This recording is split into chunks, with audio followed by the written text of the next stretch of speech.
और जो यहाँ पब्लिक है ना, जो आपस में जनादन लगी रहती है, खटाखट फटाफट सटासट, वो वालों के लिए बोल रहा हूँ। वो फटाफट सटासट साफ भी हो रहे हैं। 8 राज्यों से माइनॉरिटी में आ गया है, 1500 तहसीलों से गायब हो गया हिंदू। भाई समीकरण अगर बनाना है तो बराबरी तो चाहिए ना। कहाँ जा रहा है? यूसीसी समान नागरिकता पे आ रहा हूँ, वही इसीलिए आ रहा हूँ कि ये समान नागरिक का कानून कौन लाना चाहती है? 52 पार्टियां तो नहीं लाना चाहती, वो तो विरोध में खड़ी है। एक पार्टी कह रही है कि सबको समान अधिकार दे दो, सभी को, हिंदू हो मुस्लिम हो, सबको एक शादी की इजाजत रहेगी।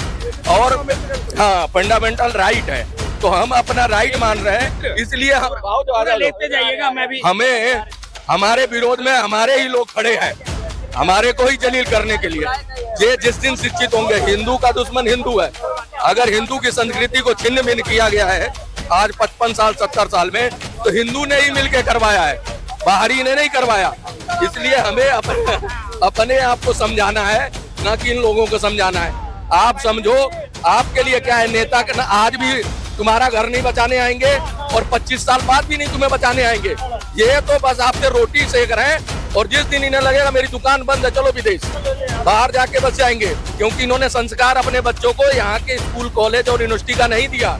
किसी का बच्चा बता दे, कोई जो भी नेता रहा है उसका बच्चा बाहर पढ़ने चला जाता है, जब इनको संस्कृति का नहीं पता। तो देख लो, इसके लिए पढ़ के आया है संस्कार। आप बताइए, आप खटाखट फटाफट बोल रहे थे। फटाखट फटाफट पे आता हूँ।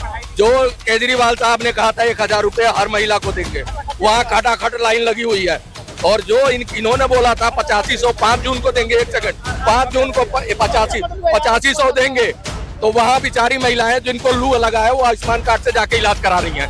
ये हो रहा है, मतलब खटाखट ने तो कुछ दिया नहीं, एंड में काम आया आयुष्मान कार्ड। खटाखट फटाफट की जब बात होती है तो गारंटी मोदी की भी थी। हाँ जी, मैं बताता हूँ, सुनिए। मोदी की गारंटी, उन्होंने 15 लाख की बात बड़ा शोर मचाया, 10 साल इन्होंने 15 लाख, जबकि उन्होंने कहा था आ सकते हैं, वहां से आएंगे तो मिल सकते हैं, सकते थे। इन्होंने तो कहा था बिना सरकार बने ही 8500 खटाखट आएंगे, 65 लाख करोड़ जो है 1 साल का देंगे।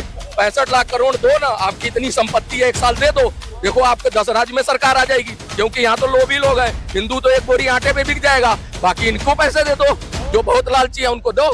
देंगे नहीं, सिर्फ ये जुमले चले हैं। गारंटी के नाम पे और सिर्फ एक फेस के नाम पे ये चुनाव लड़ना चाहते थे, और क्या हुआ कि वो हो गए 240 पे, भारतीय जनता पार्टी वाले। जी। तो कहीं ना कहीं से ये तो जनता ने बताया है ना। 37 पार्टी मिलके अगर 230 सीटें लाई हैं, उसमें से 100 सीटों का शतक का आंकड़ा नहीं पार कर पा रहे हैं। 15 साल होने को जा रहा है, 10 साल निकल गया। हाँ, जो 100 का आंकड़ा 136 साल पुरानी पार्टी, उस पर थू ना होने के बेशरम है क्या ये लोग? मतलब इतना भी नहीं समझते कि पब्लिक जानती है। अरे भाई, तुम कभी भी नहीं लाए, मनमोहन सिंह भी जोड़ तोड़ की सरकार ही लेके चले हैं 10 साल, उनको भी पूरी सीट 140, 139, 130 फिर गठजोड़ होता था। ये तो 240 अकेला लाया है। अगर मान लो तुम्हारे नीतीश बाबू का बड़ा शोर, वो चले जाए, कोई दिक्कत नहीं है। पलट जाए, बार लोग कह रहे हैं तो अपना गर्दन भी काट दे, नहीं पलटूंगा ना, तो ये कहते रहेंगे, क्योंकि इनको तो नैरेटिव सेट करना है, इनको दिखाना है कि देखो जी, सामने वाली पार्टी गड़बड़ हो जाएगी, हो सकती है, हो जाएगी, गी कुछ होने वाला नहीं है।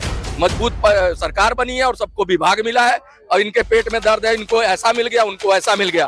भैया तुम्हारे सांसदों को तो कुछ नहीं मिला, तुम्हारे सांसद तो वही मामूली सांसद रह गए। इनके साथ ये भी तो भैया गठबंधन के लिए जीतन राम मांझी जो कि मात्र 1 सीट लेके आए हैं, उनको मंत्रालय दे दिया, मंत्रालय मिल गया। और तुम्हारे 37 लेके आए हैं, और तुम्हारे 99 है, तुम्हें कुछ नहीं मिला। केरल पे इनकी सीटें बढ़ी, साउथ में डबल हो गई बीजेपी की, वो तो तुम्हारे एरिया में जाके सेंध मारी। तुम वाईनाड की सीट क्यों छोड़ रहे हो? तुम रायबरेली का छोड़ के दिखाओ, अभी वहां से जीत नहीं पाओगे। बहुत सेफ सीट है ना, वहाँ मुस्लिम आबादी है, इसलिए वाईनाड वाली सीट छोड़ रहे हैं राहुल गांधी। कहते हैं यहाँ पे चुनाव कराएंगे, रायबरेली पे एक बार करा के दिखाओ, हिम्मत है तो देख लो। अभी यही पब्लिक ना पलट गई तो उसे भी पता है, जहाँ राम अयोध्या था वहाँ की भी पब्लिक पछता आ रही है, वीडियो आ रही है। रिक्शे वाला कहता है मैं 1000 रुपए पर डे कमाता, 200 रुपए नहीं कमा पा रहा हूँ, क्योंकि नैरेटिव फैल रहा है कि भाई जिसको सब कुछ दिया वो उन लोगों ने ऐसा किया। चलो उन्होंने किया, देखो मतलब कैंडिडेट कुछ भी कैसे भी हो, और आप जनता पे आरोप लगा रहे हैं। वहाँ का कैंडिडेट ठीक नहीं था, फंडामेंटल राइट उनका बनता है, जो उनको ठीक लगा। इन्होंने कहा 350 का सिलेंडर देंगे, हमारा आएगा तो 35 रुपए पेट्रोल देंगे। अब वहाँ की जनता ठगी महसूस कर रही, उन्हें पता है ये न 3 में न 13 में वादा करके वोट ले गए, दिया कुछ नहीं।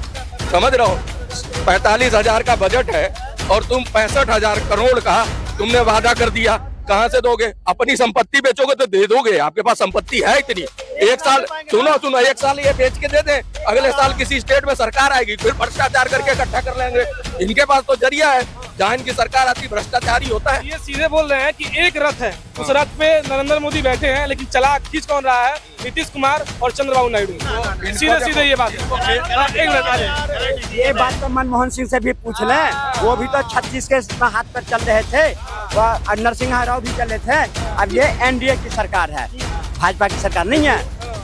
ये है डेवलपमेंट एसोसिएशन की सरकार, पॉकेट मारो के एसोसिएशन की नहीं है। यूपीए बनाए थे ना, यूनाइटेड पॉकेट मार एसोसिएशन, ये एनडीए है ये। और सुनो 2024 में राहुल गांधी ने 6000 किलोमीटर पैदल चल के 100 सीट जीत पाया। अब 2099 अब 2029 में तैयारी कर ले, प्लेन से ही घूमना पड़ेगा, फिर भी सत्ता नहीं मिलेगा। देश की जनता उन्हें पप्पू कहा है ना, सोच समझ के कहा है, ये पप्पू है तो पप्पू है, इसे गद्दी नहीं देना है।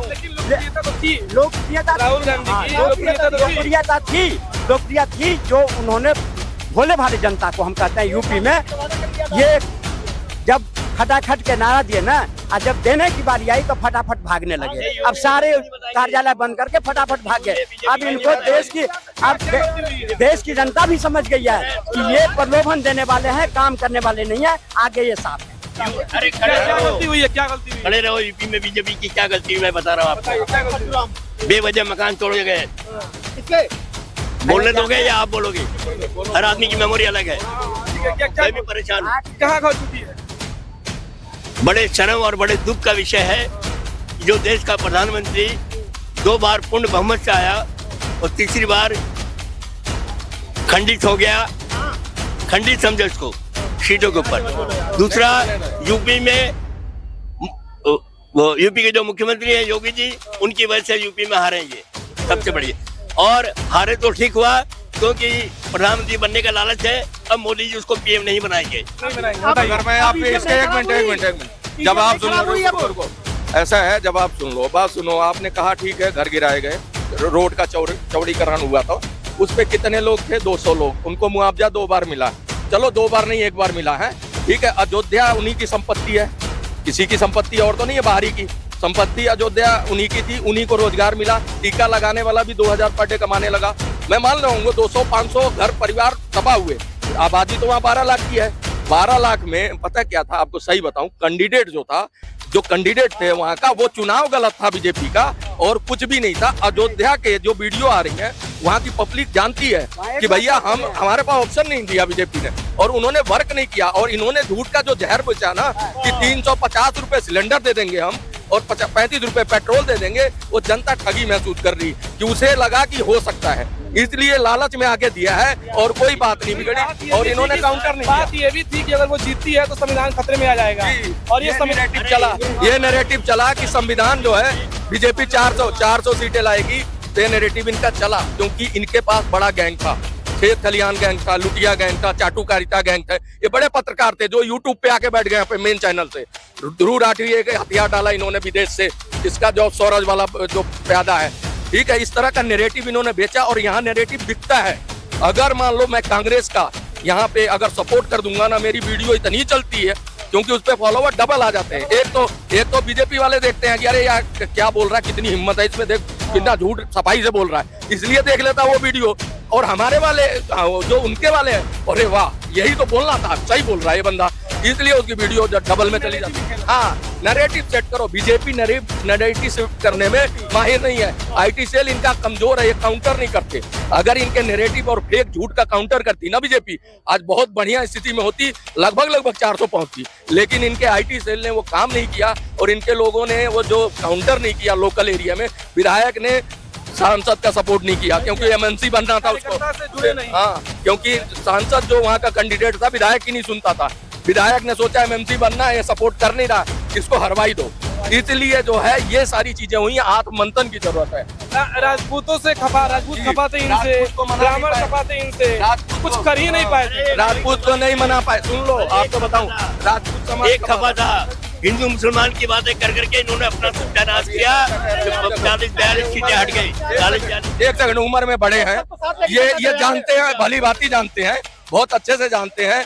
तथा कथित लोग, उन्हीं के लोग बीजेपी के नहीं, बीजेपी का कोई बंदा अगर 140 करोड़ के अलावा प्रधानमंत्री ने कोई बात की हो, चाहे अमित शाह ने कहा हो कि हम आएंगे तो मुसलमान का जितना भी हम हमारे उसमें स्कीमों में संसाधन हम नहीं देंगे, सबसे बढ़ चढ़ के दिया। आपने एग्जाम्पल तो सुनी लिया, 532 मकान दिए गए, 2300 वोट थे, 1 वोट नहीं डाला गया।